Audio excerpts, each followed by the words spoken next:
Good morning, everyone. So franchising will get you there faster by replicating successes and applying the franchise structure. But wait a sec, I'm not talking about just McDonald's alone. There's so much else out there.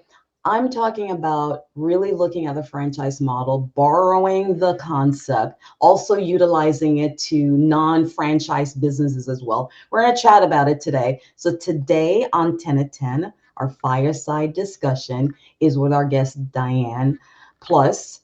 We're going to discuss the whole thing with you. So let's go. Let's get at it.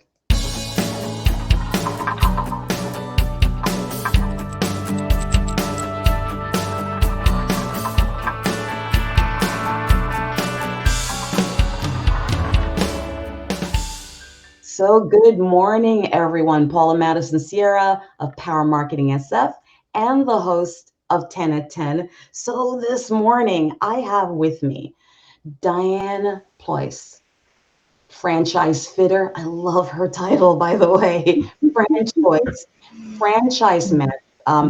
consultant, business matchmaker, also love as well, speaker. Diane, welcome to the show. Thank you so much for being on with me today. Thank you, Paul. It's a pleasure to be here. I'm looking forward to it.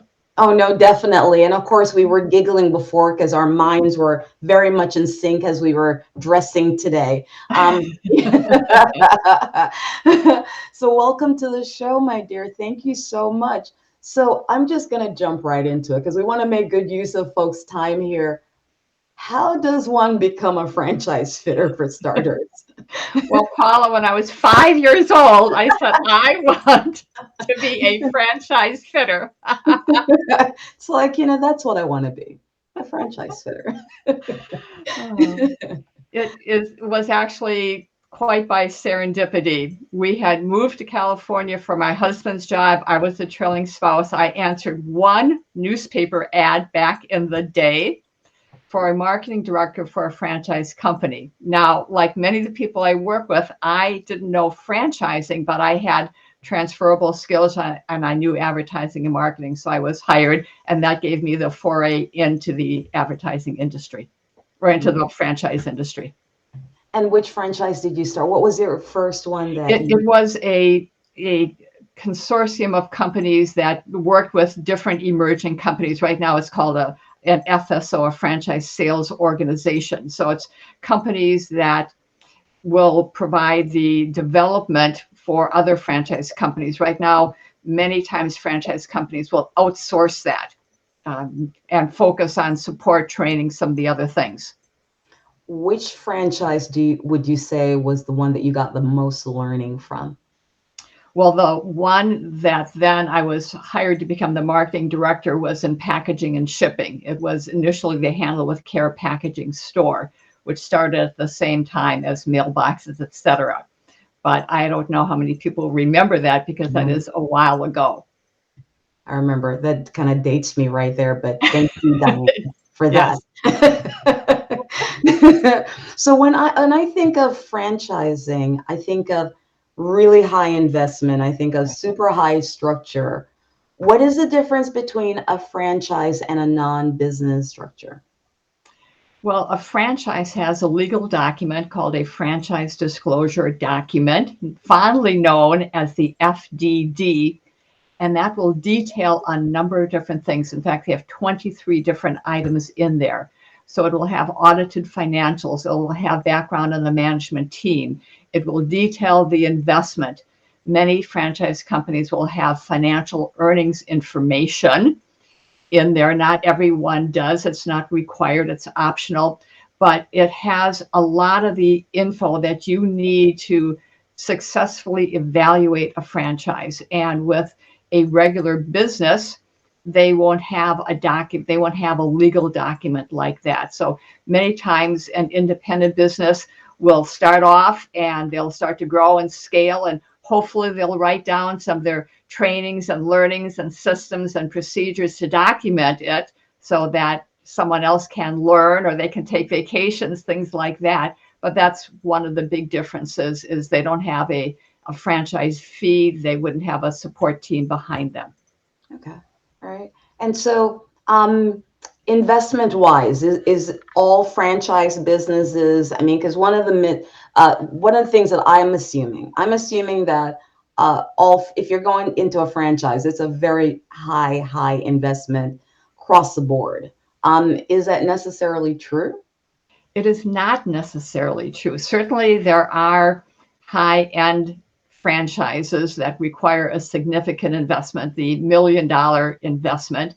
There are also many others that are significantly less, and let's say from 50,000 on up. If someone is looking at investing in a business that could start off from a home office or maybe a vehicle, possibly a office suite, the franchise company, a total investment, and again, they have to disclose this, is probably going to be in that $75,000 to $150,000 range. And keep in mind that most people don't write out a check for that whole amount. Most people come to the table with about 30% liquid and finance the balance. Okay. It's an asset just like a home. So that blows one of my myths out of the water. Are there any other myths about franchising that we should know about? Sure. Another myth that people think about, because we're so trained to think in terms of jobs and us doing the work, that in a franchise, they don't necessarily want you to have industry experience. In fact, in most franchise companies, they don't want you to have they don't want you to have industry experience.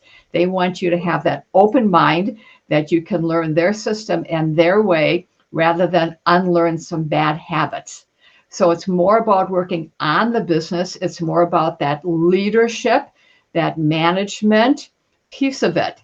You know, if we think of, let's just say, McDonald's, does the franchisee, do they become a franchisee because they can work the drive-through or make mean French fries? Probably not. They're probably looking at, are they good at hiring and training and developing people and offering those leadership positions and developing the culture within their location? I, I mean, it seems like a simple enough thought line that makes absolute sense, but I did not realize that. I Yes, learned something new today. So, in which case, on that same thought line, what makes for a good franchise owner, and what doesn't? sure. A good franchisee is someone who is coachable, because the company has learned and they develop things, and it does no good if you've got this wonderful system, but a person says, well, that's good, but I think I'm going to do it my way after all. So McDonald's doesn't serve tacos on Tuesdays. They have a menu, they have a system, and part of it, they expect you to follow it. Now, certainly you can innovate, you can add things, they can test market, but if it's working, they want you to embrace it. They also want someone with what I call that fire in the belly, that grit, that determination, because starting a business, even with a franchise where everything's laid out, it's still work, it's still hard. You're going to have tough days. So they want someone who's going to persevere and get through it. They want someone with people skills as far as hiring or working with customers, business acumen, a couple of things like that to start. And now that we're in this, oh, I don't know what to call it. Every day I have a different name for it, but right now let's call it COVID environment. Yeah. New thought line, the COVID era. How has that impacted franchising in this new era? Sure. Well, if we look at the news and we look at fast food, it's had a major impact. And if you don't have a drive-through window, you could consider yourself sunk, so to speak. Fortunately, again, there are lots of other options, and they tend to be the lower investment, higher margin businesses that have done well during the pandemic. They have been essential businesses. And again, these are the non-sexy, I call them the under the radar businesses, but they could be a handyman franchise, a painting franchise. It could be a franchise that does roofing or insulation or gutters. Again, really sexy things, but you look at it and you say, we need these things done. We're home. People say we can have them done. We don't know how to do them, or we don't have the tools. We don't want to spend the time, but we want that reliability. So we call someone who has that franchise. And there's a ton of growth in there. None of those businesses shut down. And many of them, if not most of them, had their best year ever last year. Absolutely. That makes perfect sense. All right. So all great information on and thank you for blowing up some of those myths, by the way. It's like, no, it doesn't have to be expensive, Paula, and you don't have to be an expert in your area. Very new learning for me. Because you've been around franchises for a while. The businesses that are not going to become franchises are not going to purchase franchises, but there are some fantastic learning coming out of the franchise space. How can we apply some of those? Can you offer some tips to folks about some things that they should be doing and looking at to run their businesses? We're calling it non-franchise businesses today. Sure. How to run them more efficiently. Well, I think first of all is to get everything out of your head that you've learned and get it written down. And I say get it written down on paper metaphorically, get it filed, get it documented so that you can, much like a franchise, work on the business, not necessarily in the business. Develop your people, replicate it. One of the beautiful things about a franchise is you've got proof of concept. And if you're an independent business and you've been around for a few years, you again would have proof of concept. Make sure that's all organized and written down, and then you can tweak and refine, much like, again, a franchise does. Nice. I really love that. Go into the people portion of it, because I know really, really the people, it's not just your people that you're hiring, but it's also you as well as a manager. And then I'd also like to hear about, like, who would you be hiring in as well? Any thoughts about that as well? Sure. Keep in mind that there are many options available. So sometimes a person wants to be the face of the business, or they want to be the business, and they don't want to have employees. And there are franchises that work well for that. Oh. There are other franchises that we call manager run. And even with those, surprisingly, someone can keep their job, and they may want to do that as a way to diversify and as a bit of a safety net in case they should get downsized or a transition out of the corporate world. So with that, they keep their job, but they build a manager run business. So they're hiring a manager. Usually they open up the first unit, the first 12 or 18 months, the second unit, the next 12 or 18 months, the third one following that. And by that time, they're usually cash flowing and can say, gee, do I want to stay in my job, or do I want to continue to grow and scale my business? So that's another option for people, depending upon their goals. And in many respects, it starts with that introspection and their why. Why do they want a business? A business is a vehicle, and where should that business take them? Let me ask you another one, because I love your title, Business Matchmaker, and I know you're matching potential franchisors with the idea that might work best for them. I think this is just as valuable for businesses that are not franchises as well. How do you go about matching the business owner with the right business franchise and / service that makes sense for them? What goes into that exactly? Well, we have a process we follow and works well because, of course, franchising is very process oriented. We start with a questionnaire, then we do a consultation call where I ask a lot of questions and go in depth to learn about their person. What are their skills? What are their interests? What are their goals? Do they want to work with a spouse or partner? Do they want to grow the business quickly and flip it? Do they want to grow the business and leave it as a legacy and hand it down to kids? Do they want to be involved in the community? Do they want it more that they can have a lifestyle, or are they focused on revenue?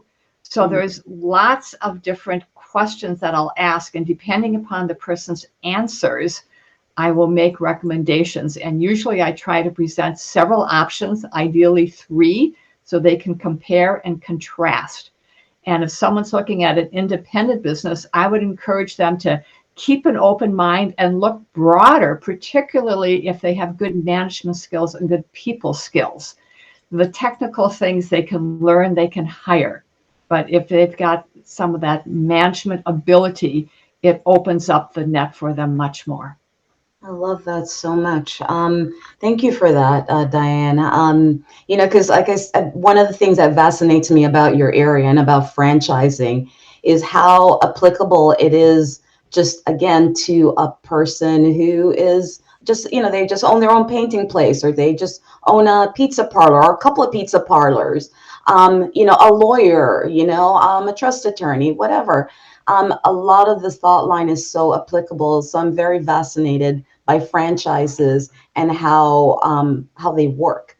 So again, I really appreciate you being on to share that today. Any final words as we're wrapping up? Any sage nuggets of advice that you'd like to give folks as they're running their business and to stay in that franchise structure mindset? Sure. We are talking about myths, and there's one other myth that I hear a lot, and people assume that if you have more money to invest in a franchise, you're going to have a bigger return. And there is no direct correlation between what you invest and what you make. Mm. So if you have more money to invest, it allows us to look at more options, or to possibly look at expanding and doing multiple territories or multiple units.